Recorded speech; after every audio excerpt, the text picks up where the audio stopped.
Thank you so much for staying with us. Right now, let's talk about repositioning the CBN, particularly in the light of the new nomination of a new CBN governor in the person of Yemi Cardoso. But then we have two gentlemen to discuss this conversation with us this morning. Adeyemi Adeniji is here with us in the studio. He's MD and CEO of Starling Global and Ideal Limited. Thank you so much for joining us today. Thank you. Good morning. We also have Dr. Boniface Chizia, who is an economist. He joins us virtually from Lagos. Thank you for joining us, Dr. Chizia. For having me.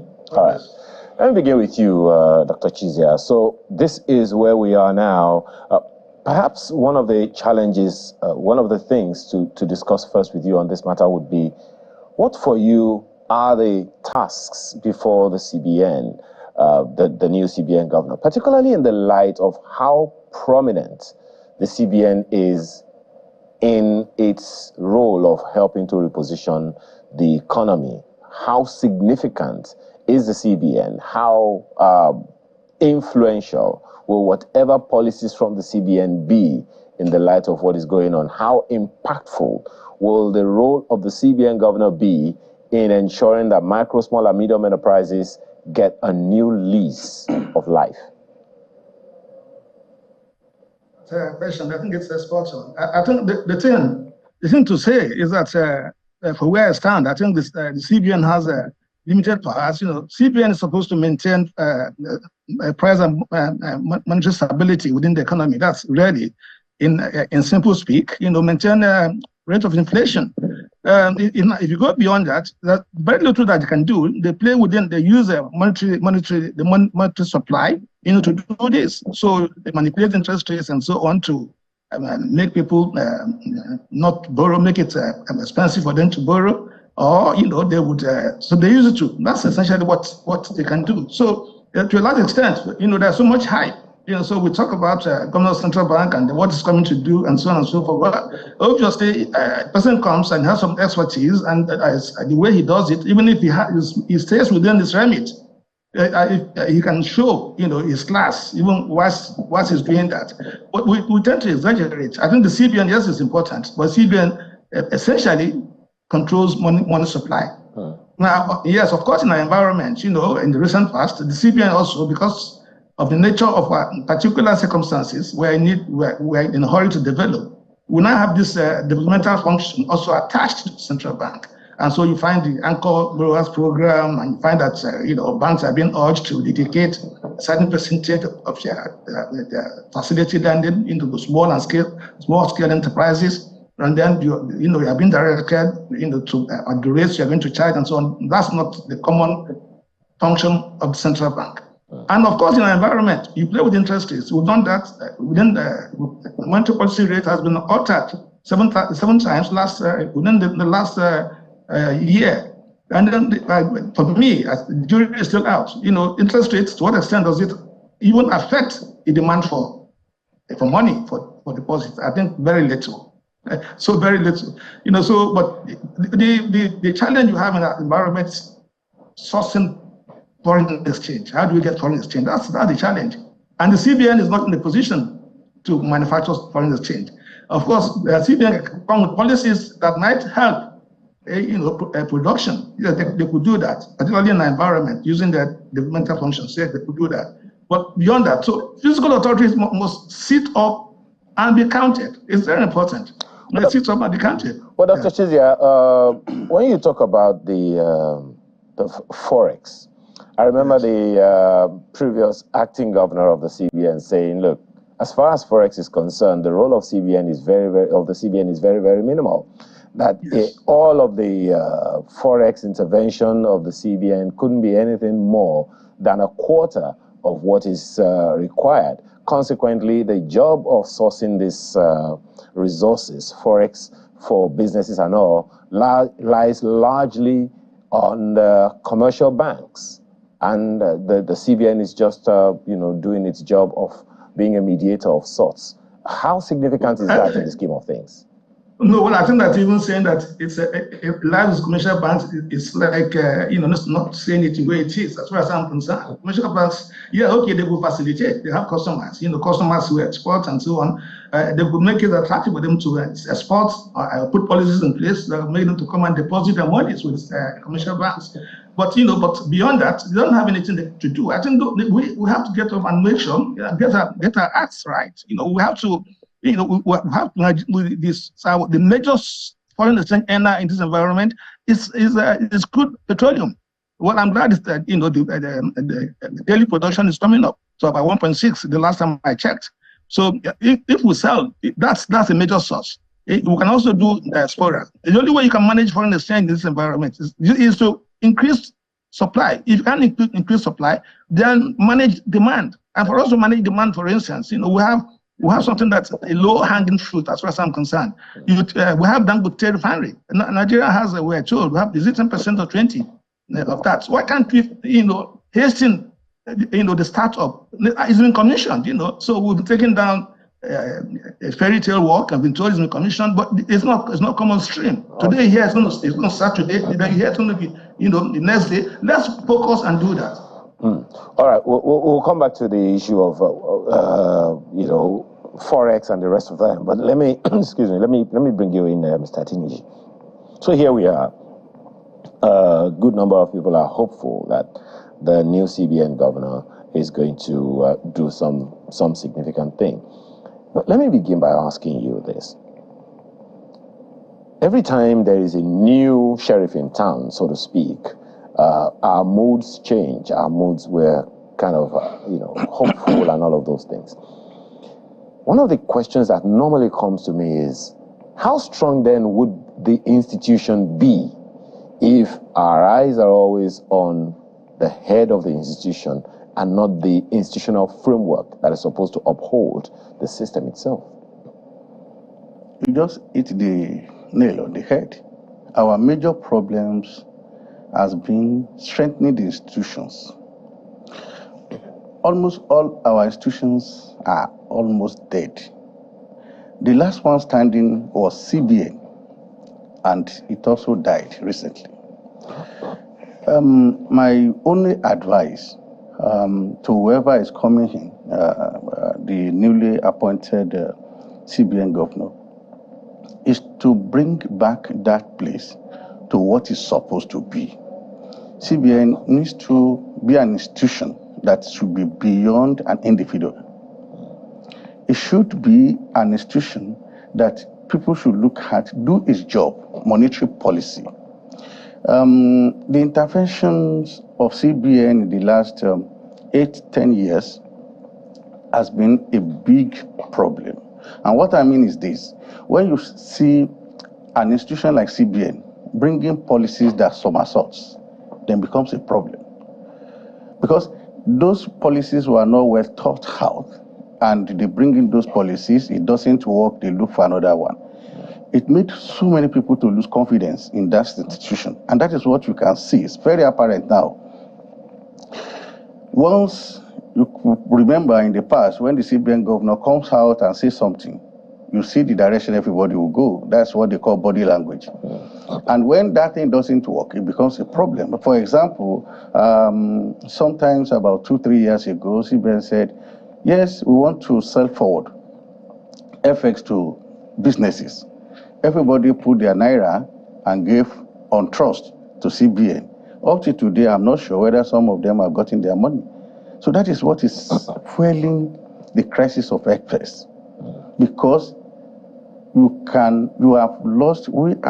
Nigerians have lost confidence in that institution. And that has been a very serious problem. The incoming governor needs to do a lot of work. One, to bring back the confidence of the people, to have policies that are well thought out, and engage the practitioners. When you are going to make policies, sit down with people, ask them questions, they will advise. And I'm very sure you have a lot of Nigerians who are very brilliant, who knows what they are doing, who can assist in getting this thing back to what it's supposed to be. Now, there's something that you said about the independence of the CBN.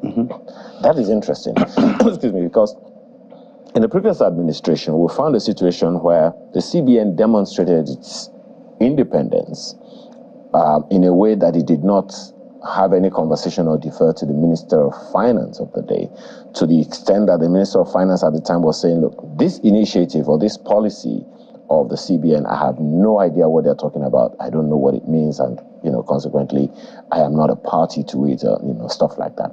Do you see that kind of thing happening again? How do we ensure that the entire finance industry in Nigeria is one and focused in one direction and not singing from different hymn sheets? Well, the solution is to come from the members of the House of Rep and the Parliament, both the two houses. They need to formulate a policy for CBN. What I mean is this: we have an institution that should be guided by Nigerian laws, not an individual taking a decision. When you have an opening for any individual who becomes absolutely powerful, what do you expect? Honestly, at times, I wonder whether CBN is under the Ministry of Finance or the CBN controls the economy, not only both the fiscal and monetary policies at one point. And there are so many things we have read about monetary policies and what the role of CBN should be, but that is on paper. So I think most of the time, our legal framework, constitutional rules should give, this is what a CBN governor should do. There should be checks and balances. As we have checks and balances on the president, that the president cannot be absolutely in control of everything. We should also have the same thing in CBN. Unfortunately today, except we are deceiving ourselves, when you have a president, he controls everything, whether it's the House, who is going to be the speaker, who is going to be the so thing. And the same thing has happened in CBN, when you have a structure that gives somebody too much power to do whatever he or she wants. As long as the president agrees with him, he has the heirs of the president, he can do a lot of things. So jumping away from the rule is a major problem that I think we have in all our institutions, when somebody becomes absolutely powerful and can take some decisions without recourse to the rule that establishes such institutions. It's happening. It's also in our political atmosphere. You see today a governor can decide to nominate who is going to be the chairman of any local government and can remove them at will. So we need to strengthen all these institutions so that nobody will become absolutely powerful. Then when there are checks and balances, things work better. Okay. Well, Dr. Chizia, I don't know if you want to weigh in on that as well, the independence of the CBN as opposed to its collaboration with other agencies of government, ministries, departments, and agencies of government in the finance industry of the country. What do you make of it, and how do you think we can ensure that they all work together in a way that is coordinated and focused? Well, I think that what to say immediately is that one of the things that defines developing economies is the fact that they have weak institutions. And so I is spot on that we need to have strong institutions. CBN has to be very strong. And then if you want to make it strong, then we need radical changes, with regards to the way things are being done today. Even to nominate somebody who's going to be the incoming governor of the central bank, I think we should take it off the hands of the president. It shouldn't. I don't know. Maybe we can have maybe a board or something like that would nominate. Because you see, when you have the president nominates the governor of the central bank and is going to work with the president, how independent is he going to be? What extent is he going to be? Have the gumption to say to the president, no, we're not going to do this. So it doesn't happen. So when you're talking of independence of central bank has to be independent. Independent is, well, of course, to the extent that the instrument it decides to select, to use in implementing policies, it's independent. But if you can do that in such a way that the governor of the central bank is not afraid of the president, I'm not saying that it's not totally, but I'll be able to stand up and say, Mr. President, but we can't go this way. I mean, have a situation whereby the central bank is trying to restrict money supply, and then the fiscal authorities are, they go on a spree, with a budget deficit. So they're injecting money into the system willy-nilly. So you are going to have issues. The governor of the central bank does not report to the Minister of Finance. He doesn't ordinarily. He reports directly to the president. The governor of the central bank is a very strong institution. In fact, when you look at the economy of Nigeria, of any economy, it's monetary and physical. So it's strong. He doesn't have to go. I mean, that would be an arrangement, whereby they could meet and exchange ideas. I mean, I would subscribe, to the idea that if the central bank wants to introduce some radical policies, that would affect everybody, then there should be a committee where they will meet, the finance, central bank, somebody from the presidency or the vice president who has supposed to head the economic team, and then a development of minds, and so that the central bank doesn't just drop policies that's going to hurt everybody. You take what's happened during the last regime, when we have currency redesign, for instance, is something that should have been tabled and discussed, because it has far-reaching implications. So you cannot tie somebody's hands at his back and throw him in the ring and expect him to be an effective fighter. Okay. So, yeah. Interestingly, Dr. Chizia, the independence of the CBN that you have mentioned is no doubt guaranteed by the CBN Act. But then how do you factor that into the fact that we now have a coordinating minister of the economy who coordinates activities from the CBN, from the budget ministry, from customs, and those ministries, departments, and agencies like that? What kind of working relationship do you see with the coordinating minister of the economy?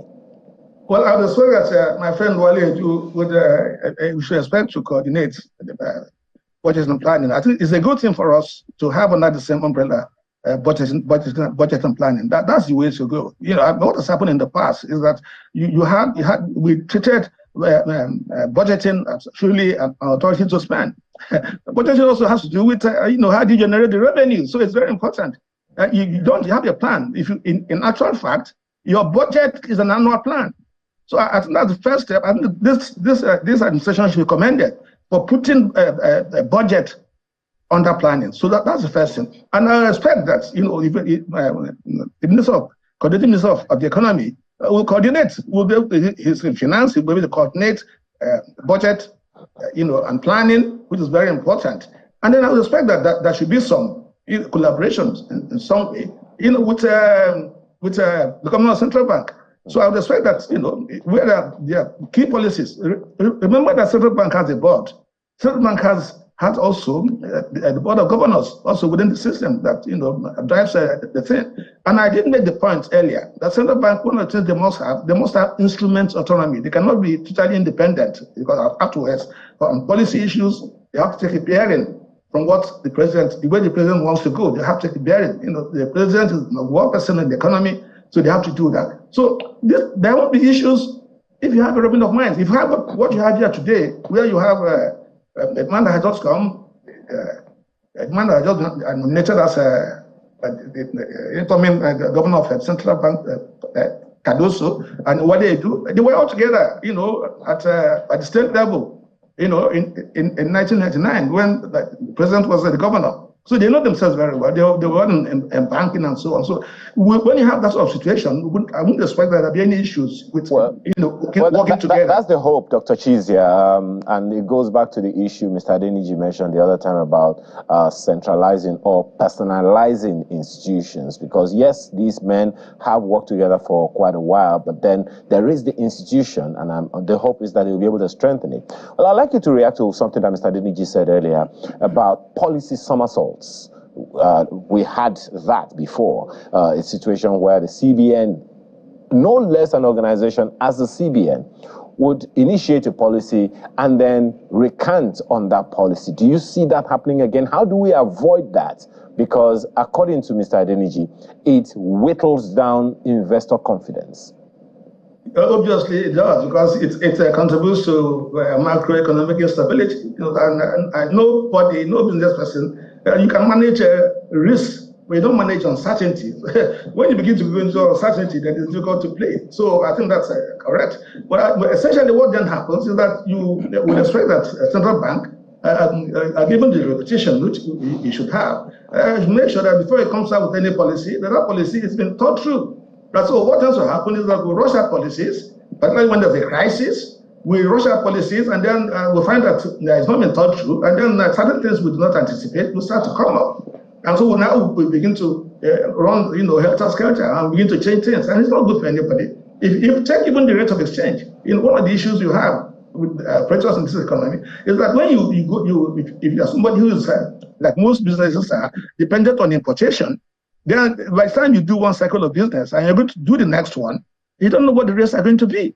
So it's a very difficult situation to be in. And that's why you find that even those who source the foreign exchange officially, they try to cost it using the parallel market rate because they feel that that's the more reliable rate.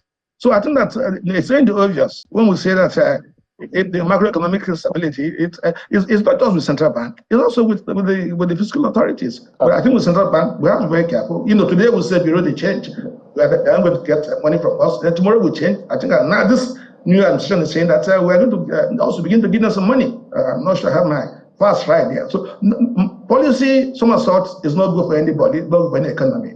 All right, well, we'll take a short break now. When we return, a number of other issues to be raised, and my colleague in Abuja would also be weighing in, but that will be when we return in a moment.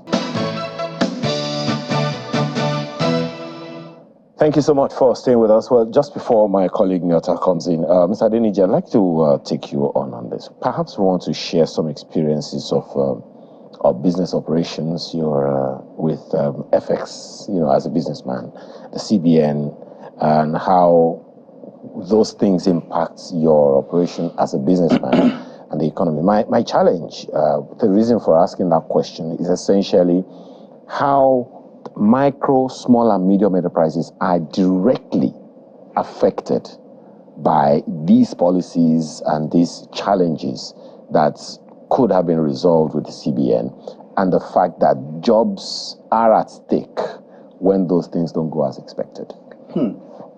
That's a very wonderful one. I have been in the export business for 25 years, and I've seen 3-4 CBN governors with different policies. There was a time during Obasanjo's era, all exporters were invited, and there was a policy that, okay, all the exporters will have direct access to their money. They can bring in their money and they can sell to the importers or other businesses. They have unfettered access to it, to their currency. You just put it in the bank. You don't need to hide it. You don't need to do it overseas. Because before then, most of us had foreign accounts where this money, when they are coming, they don't come to Nigeria. You understand? Then those money from there, you can invoice and go to any part of the world. Those money doesn't come to Nigeria. The president then had a breakfast with all of us in 2003, 2004. Then they started this export expansion grant, that if you bring in your money, you repatriate. We are going to give you a certain percentage if you are a raw material, primary product exporters, or processed or semi-processed. Everybody started bringing their money back. Everybody closed all their accounts offshore because of the export expansion grant. And you have your unfettered access. You don't need to hide any dollar. And there was stability. Then you now have an era where another CBN governor came and said, no, you sell your dollar to the banks, and the banks will now sell to the businesses. Then people started thinking, how do we go about it? Because then there was a disparity between what the bank will sell and what the bank will buy. That was the genesis of the problems of FX in Nigeria. Then later, you now have a situation whereby the CBN now got to intervene and say, okay, now we want to monitor how do you bring in your FX into Nigeria? How do you sell it? Then we have this I-in window, which as giving opportunities to people who are not indigenous people to have an opportunity. And I will give you an example. When you ship sesame seed, for example, from Nigeria to China, Chinese government put 10% duty on any sesame seed coming out of Nigeria as a country, maybe because of bilateral relationship. And you have the French-speaking countries that surround Nigeria.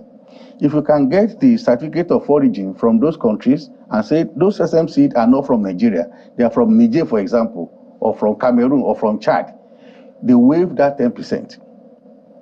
Then, so many people who have other businesses in Dubai, they will get the certificate of origin as China, as Niger or Chad. The export, they won't pay the 10% duty, and the country of origin of that particular sesame seed is not Nigeria again. Therefore, CBN cannot even monitor where the money goes. So you see, that's why the policies can affect, can disrupt the smooth running of businesses. Then you now come with another policy of, okay, we want to give rebate to processing and the semi-processed things. Then it also became problematic because it's just narration. It's not that anybody is doing any additional value addition. You can't start a company, add value within 3-4 months. But so many people who are smarter, they say, okay, it's just narration. In their NSP, they will just put this as a semi-processed. The sesame seed is the whole, which is not true. So we have a lot of issues with, that's why I said the person in CBN and policies determines what happens to the export business. Nyata. Let me start off with you, Mr. Adeniji. You've been in that business for, you said, 25 years, and you've had to experience some things based on the decisions of the Central Bank of Nigeria, as the case may be. What would you think would change should the man at the helm of affairs in the Central Bank be an economist? Do you think that would change the way policies are put out there? Well, the certificate somebody holds doesn't determine the way you behave. We are human beings first before you are an economist or a scientist or anything. The most important thing is we need to have a process and procedures. If we don't have, we are going to be marching on the same spot. For example, if the CBN governor comes and say, well, we have this policy without talking to people who are practitioners in that field, it's going to fail because it is me that knows, okay, how do we go about it? We are Nigerians who are very proud to be Nigerians, and we don't have any other place to go. We love this country and we believe in this country. But when you have the policymakers taking decisions that will affect your business without consulting you, it becomes problematic. So it is the attitude. It's not the certificate somebody is having. It is the attitude and following the process and procedures. And that will make a lot of sense, and it makes a lot of difference. Okay, Mr. Chizia, let me come to you.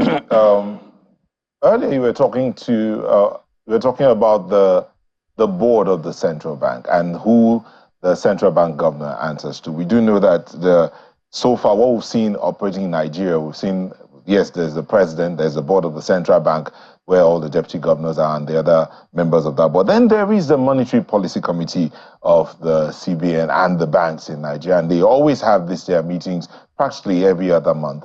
They have those policies they come out with. One would want to think, based on what Mr. Adeniji has said, the processes. One would think that when the monetary policy sits down and has that conversation, it is passed on to the central bank board and the board ratifies it, then it's taken up to the president for final approval. But do you see that, are these the processes that you think have been working for the Central Bank of Nigeria? And so far, is that what you think the new man is likely to follow through? Well, I think that the man at your studio in Abuja talks about consultation. There's a limit to consultation. Otherwise, in fact, the job will not be done. So you have paralysis, that's due to analysis.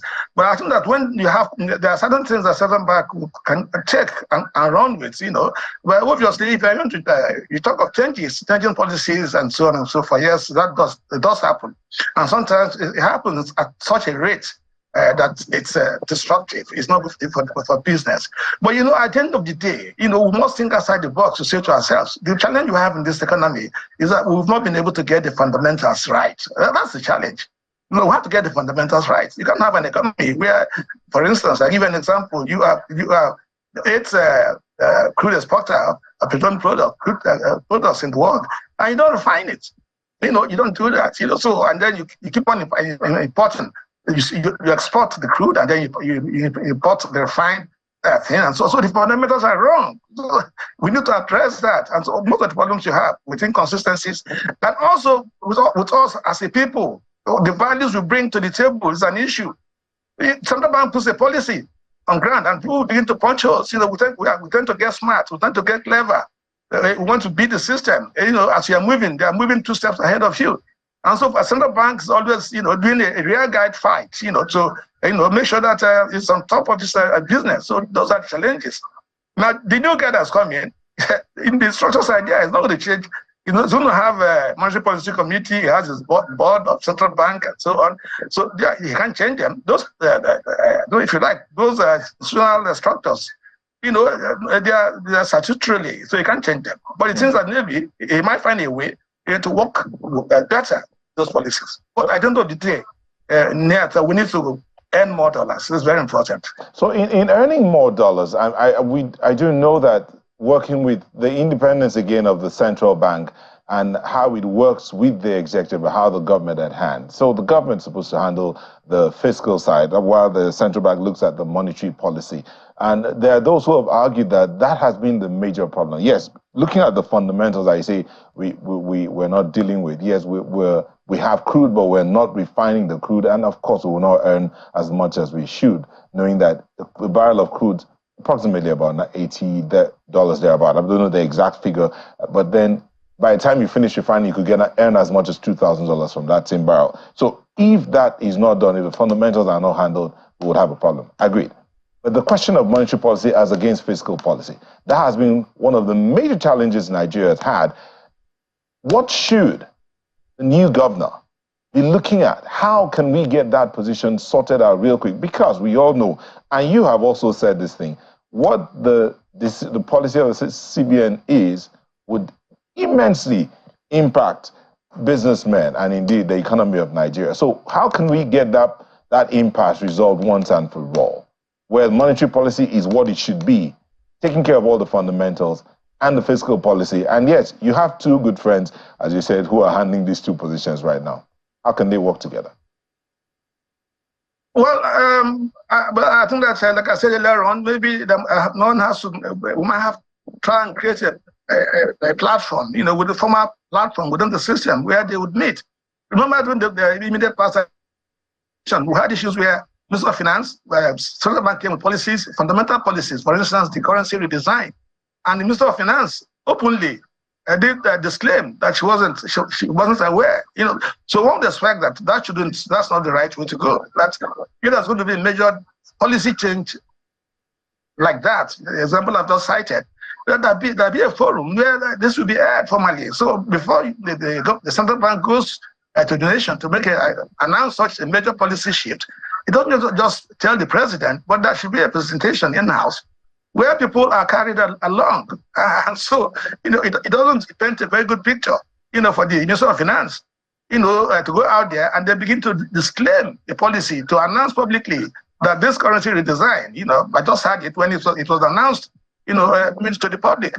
So I think that those are things that we will need to correct. And if you can do it formally, then, like I said, the fact that people have relationships, they can come together once in a while, over tea, and then, consult themselves informally. I said, these are things we are thinking. There's nothing wrong with Governor of Central Bank picking the brain of Wale, and then, to say this is what we are thinking. What's your take on it?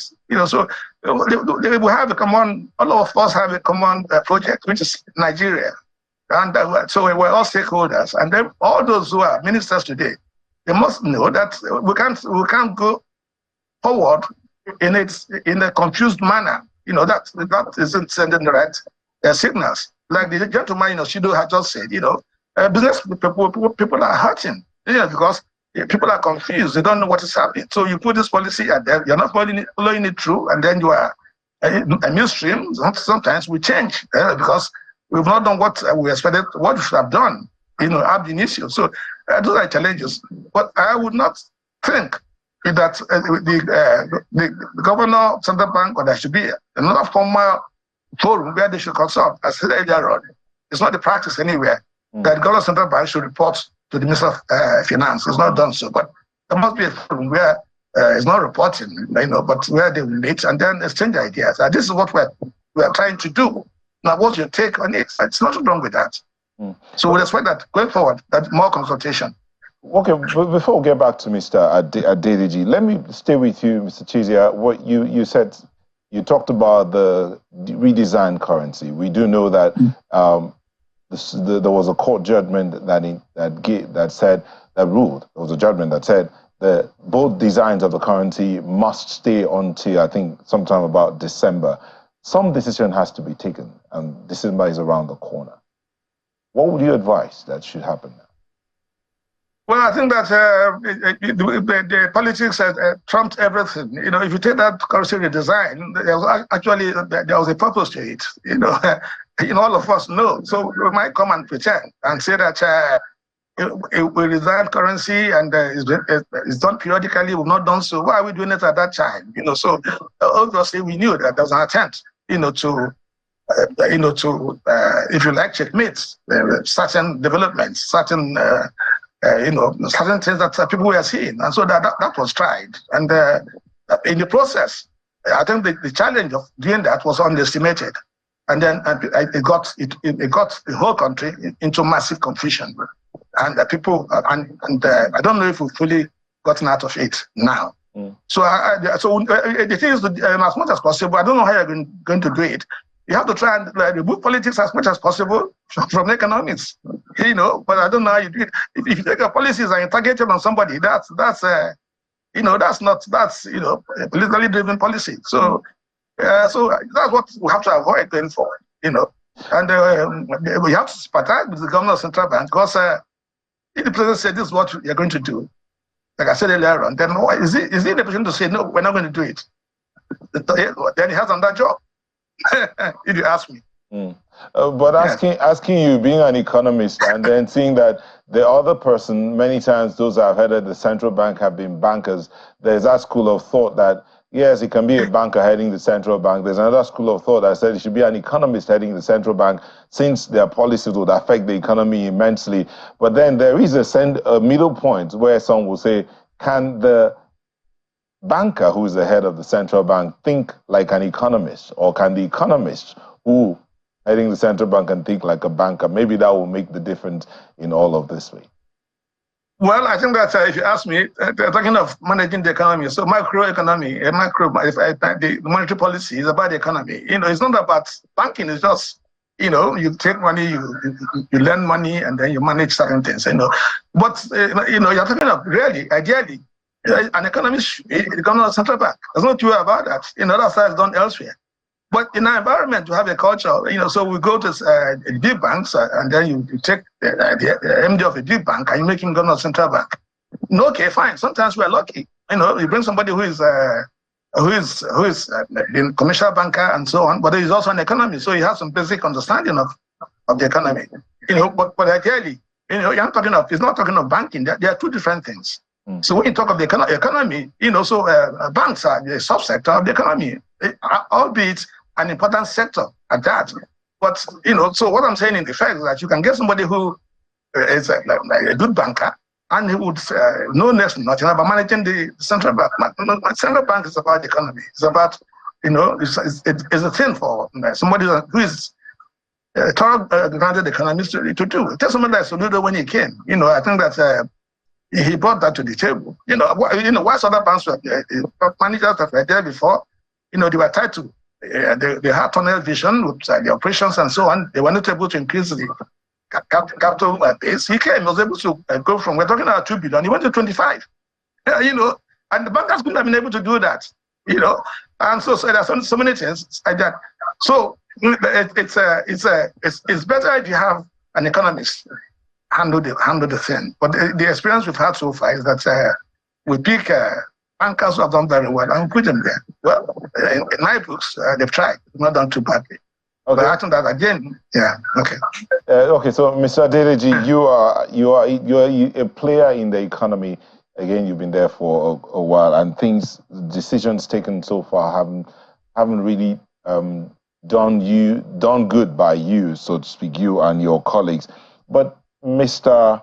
Chizia said something about the value chain of whatever it is you're doing. You being in the cocoa business, have you thought about what it would take to move away from there, where you begin to gain get the benefits from the cocoa value chain, not just enough to plant, harvest, and export, but the processing side of things? What would you think the government or the central bank governor and his team should be looking at to ensure that the cocoa farmers and those who grow this product here begin to get the benefits from the value chain of the things that they've been involved in?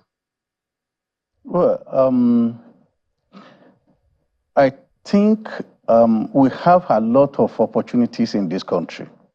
Nigeria is one of the countries that's so blessed. As I said the other time to some people, we are tired of people telling us we have potentials. We should forget about potential. Let us go to reality. We have the land. In the Southwest, for example, in 1955, Obafemi Awolowo, Chief Obafemi Awolowo, created farm settlements that is now being inherited by Oodua Group. They have about 139 hectares of farmlands for cocoa that are all moribund now. If we rejuvenate those ones, go back to backward integration, because we are not going to be exporting stones. Then, after this backward integration, we have the availability of raw materials. Then you can go into forward integration, adding value. Exporting primary products is a disservice to this country. We need to add value to everything we produce. We can't be perpetual supplier of raw materials to other countries. For example, today, so that you understand how Nigeria has been badly managed by the foreigners. If you add value to cocoa today in Nigeria, and you are going to export it to Europe, they charge you a 7.5% duty. But if you export raw cocoa beans, it has a 0 duty, because they want you to be perpetual supplier of raw materials, which is not good, it's not healthy for this country. We produce here, let us add value. It will create more employment. Nigerian children will have the taste of what we produce, and we can now control a lot of our effects, domicile them, domesticate them, and can be used for other businesses, which is a chain. And what the government should do, or central bank, like what they tried to do with Anchor Borrower scheme, which did not work, is not to provide money to people, is to create enabling environment. Like, for example, what we are thinking and talking to the governors in the Southwest, the Southwest governors, is to look at clearing those farms, rejuvenating those farms, making the younger generation to believe that there is dignity, there is money in this process. 1 ton of cocoa today is about 2.5 million naira. So if you have a 5 hectares that can produce 5 tons, if somebody gets a job in a bank, how much will they give that person per month? If you produce 5 tons, multiply by 2.5 million naira, it's a lot of money that an individual, a young person, can work on and have a living on. But unfortunately, the average age of a farmer in Nigeria, that is especially cocoa farmer, is about 55 years old. So there's no replacement because it's not interesting. Why is it not interesting? It's not interesting because what was the production in 1970? Nigeria produces cocoa of about 570,000 tons. Today, we are struggling to meet up with 300,000 tons. All the trees are old. There are no new planting. There's no encouragement. There's no structure that will encourage younger generation to go into farming. So this is the conversation you're having with the governors of the South. Oh yeah, I met with the governor of Ogun State recently, and one of the things we discussed, that you see the problem is you can't continue to be telling us we have potentials. These farms are there. The governors should not be looking at what is in it for me for my 4 years. They should have a long-term plan for the next generation. Interestingly, I think the governor of Oyo State just fixed a road around the Fashola farm, the big Fashola farm in Oyo State. Let's hope that something will come out of that. But gentlemen, very quickly, one question that I want to ask you, two of you, is what for you are the low-hanging fruits for the CBN governor? What? The low-hanging fruits, things that can give him immediate results that will help to at least improve or boost confidence in investing in Nigeria. It's a very simple thing. What the CBN governor should do urgently is to sit down immediately he is coming in. Look at a policy that will douse the tension of the FX, because this is the major problem we have now.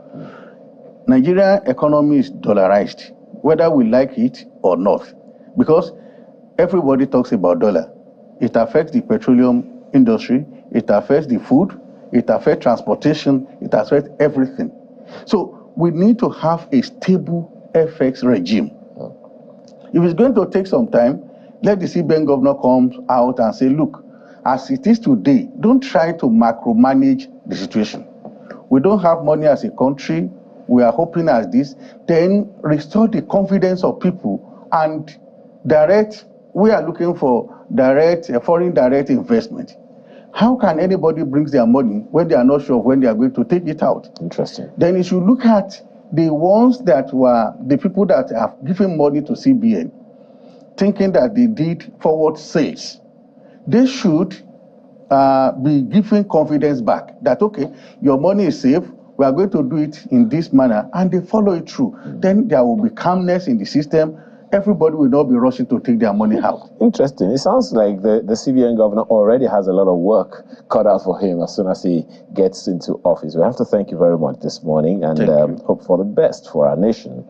Adeyemi Adeniji is MD, CEO, Starlink Global and Ideal Limited. He is a cocoa exporter. Thank you so much for your time this morning. Welcome. Thank you. We've also had with us Dr. Boniface Chizia, who is a management and economic consultant who joined us virtually. Thank you so much, Dr. Chizia.